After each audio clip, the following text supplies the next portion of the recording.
Yo guys, this might just be the sleeper DEX of the entire cycle. ASTER came out of nowhere on BNB Chain, exploding on day one, catching CZ's attention, and now everyone's asking, is this the next Hyperliquid? What's up, crypto family? Welcome back to Gold Rush Crypto Daily, the home for real crypto talk, no fluff, no hype, just the signal that matters.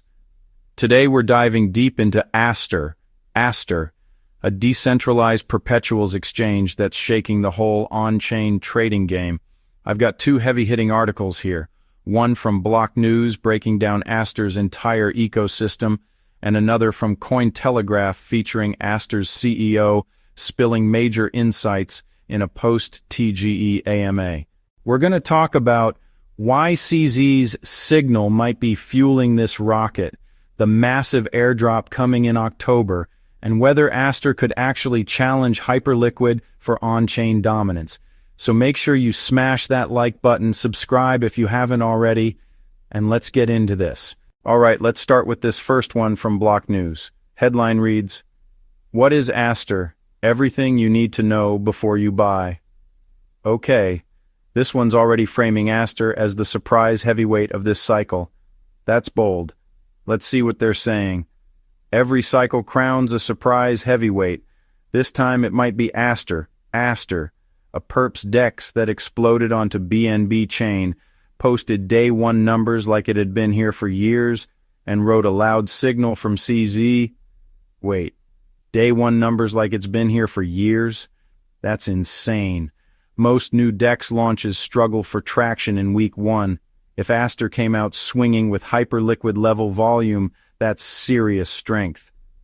Listings followed, whales moved, timelines lit up with one question: is this the first real on-chain challenger to Hyperliquid? Now that's the comparison I'm here for. Hyperliquid is the current king of on-chain perps. So if ASTER's even being mentioned in that conversation, that's massive. And being on BNB Chain gives them a different angle: instant retail access, Binance wallet integration, and cheaper fees. They're building where volume already lives. That's a clever play. So what ASTER is and why BNB Chain? Supercharged it, ASTER is a decentralized perpetuals exchange built for speed, depth, and pro trader tooling, launched via an Apollo X ASTER rebrand. Okay. So this isn't entirely new blood. It's a rebrand from Apollo X, which explains why they had liquidity ready out the gate. That's a veteran move. BNB wallets, CEX on-ramps, and a retail base that knows perps already. That's instant discovery. Exactly. You tap into Binance's orbit, you instantly get eyeballs, trust, and liquidity. No slow organic grind. And CZ gave it the signal boost. You can't buy that kind of attention. When CZ amplifies a project, markets read it as aligned with the broader Binance solar system, lowers perceived rug risk, accelerates listings, and nudges market makers off the fence. Facts. This is classic Binance blessing psychology. CZ doesn't need to announce partnerships, just mentioning something can move sentiment. But also, let's be real, that's not a partnership. It's a nod. A lot of projects get the nod and still fizzle out. The question is, can ASTER sustain the hype after the airdrop? After the Apollo X swap, ASTER scheduled a second wave for active traders, liquidity providers. Tens of millions of tokens expected to unlock. Here we go. The October airdrop. Guys, pay attention. This is going to be the liquidity magnet. We've seen this before with DYDX and Blur. When people start farming for eligibility, volume spikes hard. That alone could push ASTER's numbers into top-tier territory. And since they're rewarding activity, not just holding, that's sticky volume. It's not fake pump trading, it's user acquisition. Staking perks, reduced fees, higher rebates, priority in incentive programs, beautiful token design. You use it, you stake it, you save fees. That's a loop that keeps people engaged. And if ASTER becomes collateral inside the perps engine, guys, that's bullish as hell. That's real utility, not governance fluff. ASTER's edge, Binance BNB gravity, faster listings, easier on-ramps. So it's distribution versus infrastructure. Hyperliquid wins on pure crypto-native tech. ASTER wins on network and reach. And in bull markets, distribution usually wins first. Remember how PancakeSwap beat Uniswap for a while because of BNB Chain distribution? Same pattern here. Signal versus substance, incentive sustainability, smart contract risk, regulatory optics. Yup, all valid. The Binance orbit can be both a blessing and a curse. If regulation tightens, projects too close to that ecosystem could feel the pressure. But right now, the narrative is hot, the numbers are climbing, and this could easily become the go-to perps DEX for BNB users. So, strong start. ASTER looks like a lightning-fast DEX with the right connections, the right token model, and the right timing. But can they execute post-airdrop? That's the real question. All right, let's jump to the second piece because this one might give us answers straight from the source.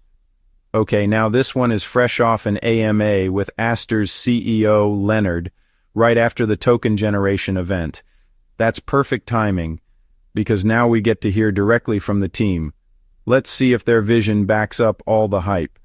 ASTER is using its post-TGE momentum to drive decentralized trading, focusing on execution quality, order privacy, and trader control.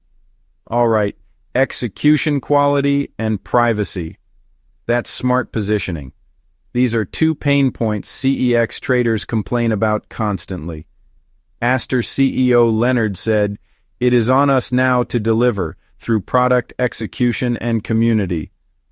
Exactly. The narrative can get you to the table, but execution keeps you there. Love that he's self-aware about expectations. ASTER's design aims to reduce slippage and front-running. 1001x mode offers MEV-free one-click trades, while Pro mode introduces hidden orders. Whoa, hidden orders? That's a big deal. That's CEX-level tooling on-chain. For those new here, front-running happens when bots see your trade coming and jump ahead. MEV-free means no bots sniping your orders. That's game-changing for pro traders. Yield-bearing assets like ASBNB or stablecoins can be posted as collateral, keeping capital productive even when locked in margin. That's brilliant. You're earning yield while trading leverage. That's efficiency on steroids. Hyperliquid doesn't have this yet. That's a serious differentiator if ASTER can pull it off securely. ASTER offers 24/7 stock perpetuals, citing demand from traders who want to capture macro and event risk outside traditional hours. 24/7 stock perps? Okay, that's wild. That blurs the line between crypto and traditional finance. ASTER's goal is not to replicate centralized exchanges, but to re-engineer their strongest qualities: speed, depth, and familiarity. Yes, that's the formula. You take what works from CEX's speed and UX, and you keep it transparent and self-custodial. Order privacy, new instruments, and community-driven programs remain central to ASTER's next phase. Privacy plus expansion plus community, bull trifecta. This team sounds serious about building beyond hype cycles. So here's where I land, guys. BlockNews showed us the narrative: Binance alignment, massive airdrop, instant traction. Cointelegraph showed us the execution layer, privacy tech, MEV protection, pro tools. Combine those and you've got a DEX that's both distribution-heavy and technically capable. If they nail security and post-airdrop retention, ASTER could legit become a top 3 on-chain perps venue by mid-2025. I wouldn't fade this. Hyperliquid will stay king for now, but ASTER's climbing that mountain fast. So what do you guys think? Is ASTER just another hype train, or are we looking at the next on-chain giant? Drop your thoughts in the comments. I'm watching for your takes. I'll be tracking on-chain volume and funding rates as we head into that airdrop window. So make sure you're subscribed and have that bell on, because this story's developing fast. Remember, this is not financial advice. I'm just sharing my analysis and reaction. Always DYOR, and never invest more than you can afford to lose. All right, guys, that's it for today's breakdown. I'll catch you in the next one. Stay bullish, stay curious, and keep stacking that knowledge.